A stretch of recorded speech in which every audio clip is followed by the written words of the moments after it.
Hello, this is Purge, and I'm bringing you guys a couple of videos showing you how to play Grimstroke and use his abilities. Now, it's normal that I make a replay commentary for a new hero when they come out, but because the hero's a little bit difficult to pick in pubs, and I thought it'd be better if I just grabbed a bunch of clips showing exactly what I wanted to show. I'm just going to show you guys clips for every single one of his abilities, some general how to play the heroes, and some of the strong combos that you can use with him. So, first we'll cover each skill one by one. This skill is Stroke of Fate. The way that it works is you cast your ability and it does damage in a line. Now in the early game, it's a little bit better generally just to land it reliably. It does damage and it slows, and if it hits more people in a line, it does more and more damage the more units it hits. But using it as a single target ability like this against a hero like Disruptor here was completely fine in this example of the clip. There's a lot of juking that goes on here, but ultimately not that important for the context of the clip. But it's a pretty spammable spell. It's about 11-second cooldown at level 1, goes all the way down to 5 seconds at level 5 is how that one works out. In the laning stage, however, it does get to be a little bit different here. You have to be a little bit careful sometimes when there's a lot of creeps, because it looks appealing to shoot a nuke like that and to hit a lot of units, but in this case, it ended up with a range creep getting denied, which is not very good, obviously. So you have to be a little bit careful when you use the skill. It's more like you want to harass them, but you also don't want to necessarily guarantee that your enemies can get denies, because that's kind of a bad thing. Here's a early team fight example, or early gank example. They find this Dark Willow here in the jungle near the tier 1 tower, and they go to initiate on him, but Shri gets out of position, showing himself. And basically what you want to do is just kind of cast Stroke of Fate a lot. It's a pretty long range, and if it does pass through things, it does more damage, but because it's so spammable, you kind of want to play on the outside echelons of the damage that you can do with your skill. Your second skill is called Phantom's Embrace, and the way that this skill works is you shoot a little ghost out, it attaches to your enemy, and then there's silence for the duration that takes slight damage, and if the duration finishes, it'll deal a bunch of damage and the spell will come back to you dealing extra damage. So in this case, he's silencing the Mirana here. The Mirana wants to get away, so what she does is she attacks the Phantom twice. At level 1, it takes 2 hits. At level 2, it takes 2 hits. At level 3 and 4, it takes 3 hits. So in this case, to play it one more time, the Mirana, once she gets silenced, she can't actually leap away. So what she does is she attacks it twice, which unsilences her, and then she's able to leap away. So usually you want to combo the skill with a disable of some kind, like a stun. In this case, she reacted really well, doing the double leap. The Inkswell, the third red blood looking explosion thing, is a stun. So what she did was a smart thing to get out as fast as possible so she didn't end up getting caught. So that was kind of a good reaction by her. Here's another example of, what's it called again? Phantom's Embrace. In this case, using it against the Storm Spirit. He ended up dodging that. So while he was mid-air, it attached, which ends up reducing or making that not hit. So there are ways to dodge the ability. So you kind of have to, and because it has low projectile speed, you have to be a little bit careful about when you do end up casting on your opponents. In this case, against the Storm, it's not very viable. Here's another example against an invisible hero. This is up against a Weaver as a Grimstroke TPs in. Looks to do damage, spots the Weaver, throws a silence, and it's going to follow him, but he uses Sakuchi, and once he goes invis and you don't have vision of him, then the Phantom's Embrace will stop chasing and it'll die where it's at. So it's important that you do have vision on your opponents when you use your second skill. It's a strong skill, and the silence is really powerful, and it also does a lot of damage if it works out correctly, but it's also really important that you do have vision over your opponents when you're going for those skills. Third skill is Inkswell here. This is actually a pretty awesome skill. It's usable in a lot of different ways. Here's a Grimstroke in the laning stage here, getting out of position. So what it does is it makes it so you can't be attacked, and it also disarms your hero. And as you deal damage while it's dealing damage around you, it increases the threshold, and the more damage you deal means more damage dealt and more stun duration. So if we can show this clip one more time here. Basically, he's in a bad position, so he turns on his Inkswell and tries to do damage by standing near enemies. And then he goes to stand near both of them if possible, but they spread out, so ends up doing damage to the Bristle. Then he uses his Stroke of Fate to try to hit the Bristle and the Winter Wyvern. He only got the Winter Wyvern, so he didn't get bonus damage. Ultimately, he's going to die anyways, but it's kind of like it increases your movement speed as well. So it's basically like I don't want them to attack me, and if I stand near them a couple seconds, I'm going to do a bunch of damage. If you stand near 2 heroes for the duration, it's a lot of damage.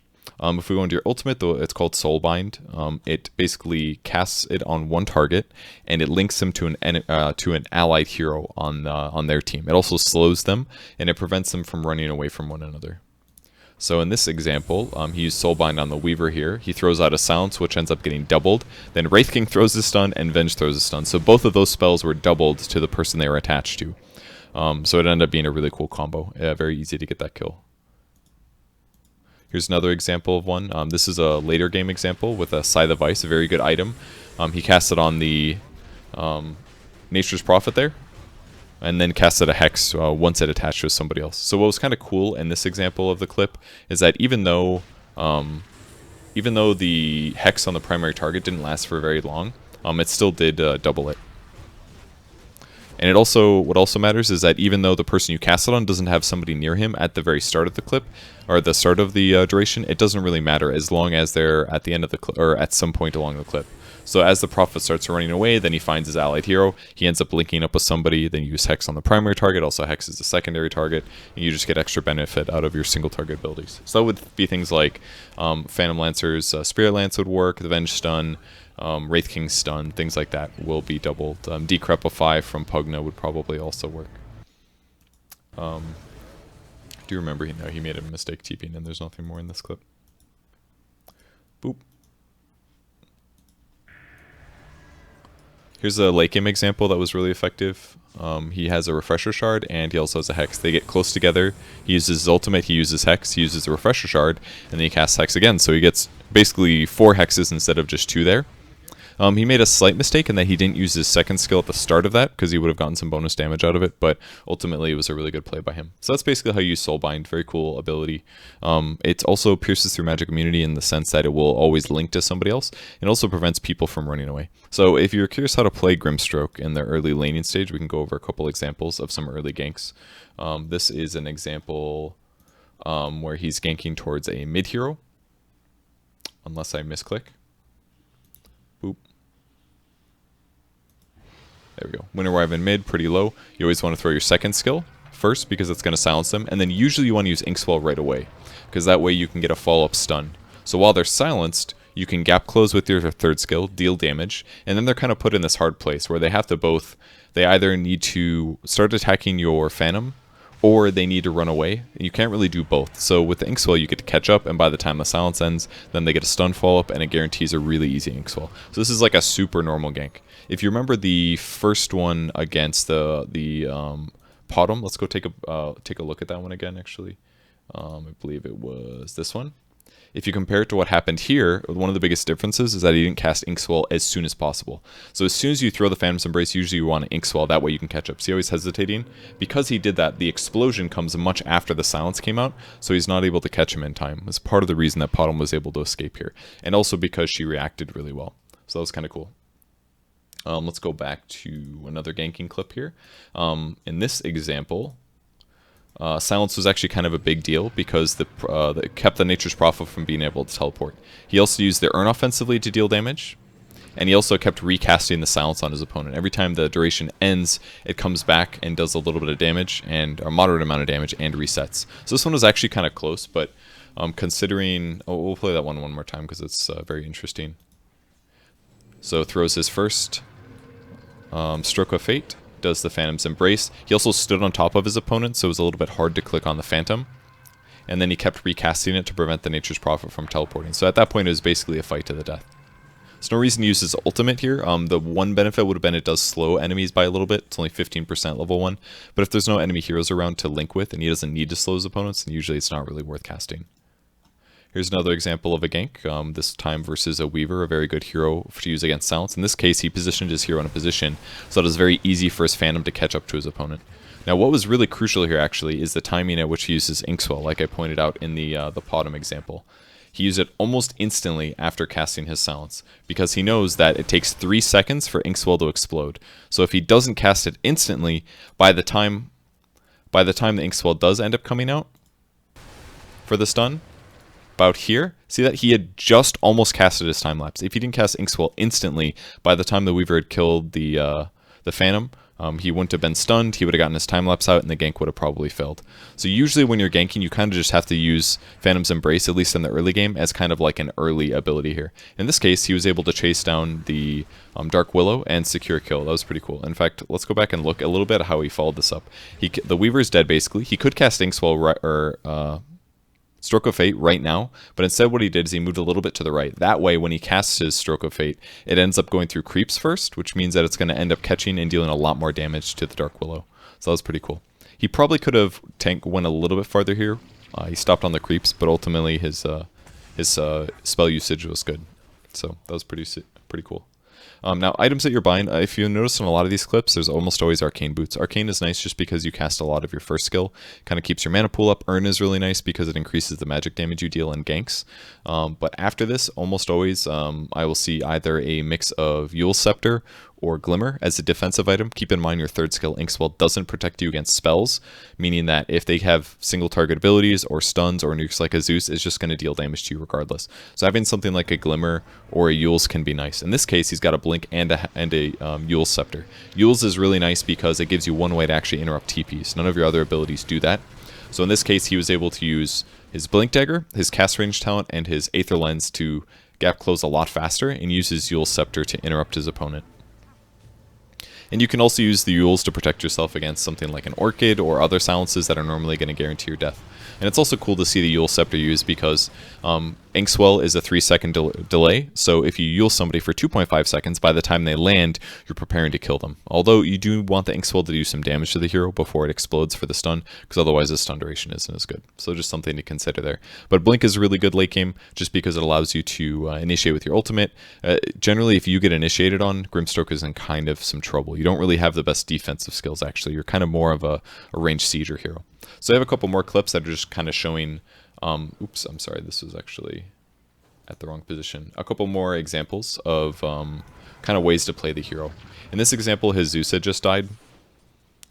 So what he's trying to do here is go for a kill. He knew the Storm had low mana, so he uses a nuke. He uses his third skill to get close. He does a Stroke of Fate through the creep wave. Now he's trying to pick off the Storm, but he's bottling in between right clicks, so he can ball to the high ground. Now he could go for a random attack or nuke here, but instead he's just going to change targets and start hitting the Winter Wyvern with this, which ends up going okay. Winter Wyvern has pretty low damage, so he's actually pretty straightforward here to get killed. And the Winter Wyvern tried to run to the right to potentially juke. He also threw another Stroke of Fate trying to get the Storm Spear, which is pretty cool. And if you watch closely here, he's going to go and try to kill the Storm. He throws the Stroke of Fate right away, or excuse me, the Phantom, then throws a Stroke, knowing that like when Storm is hit by the Silence, he's going to start killing the bugs. And that means that Storm is going to stop moving. So that's why he knew that Stroke of Fate was likely to hit. So if we go back to that crucial moment again, because this one was pretty cool. Just a little bit after this.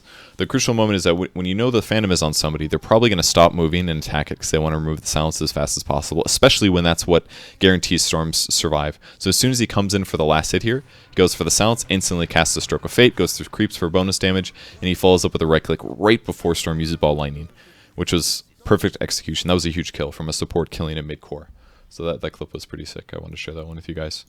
Here's a late game example of the ultimate being used here. Actually, he was trying to do a chain stun. It didn't end up working out. Tried to get the Inkswell for the damage follow-up, and then he puts his ultimate here on the Weaver. Now, it might seem a little weird to do this, but generally it can be pretty helpful just because it helps you guarantee the hero kill later. He's got to wait for the BKB to run out, throws a Stroke of Fate to chase. That one's maybe not the best example of skill usage because it was kind of hard to get that kill, and I actually don't know. I think he didn't actually use the Silence really well, if we go back and watch this. Throws the Silence there, but the problem is that the Weaver was attacking it, and as soon as the Silence got removed, he was able to use time-lapse to get out. So, Weaver in some ways very good at killing the Phantom for that reason. So he's able to get away. Maybe a little bit of mistake in terms of sentry usage. I wasn't quite sure, but was able to get the kill in the end. And this one, oh, this one is really cool. Same player, I believe. Very low HP, it still does earn by now. He's looking to use his skills in a good way. So he ends up using his ulti against the Weaver, even though he's got a BKB active, just because as he starts running away, what it does is ends up latching you to somebody else, and it prevents you from running away from them, which is kind of cool. Those two heroes just can't escape each other. So, and it also ended up latching the two together. He uses the Hex, he gets a double Hex out of it. Also using Inkswell there in a moment to end up escaping. It's another nuke, just waiting patiently here.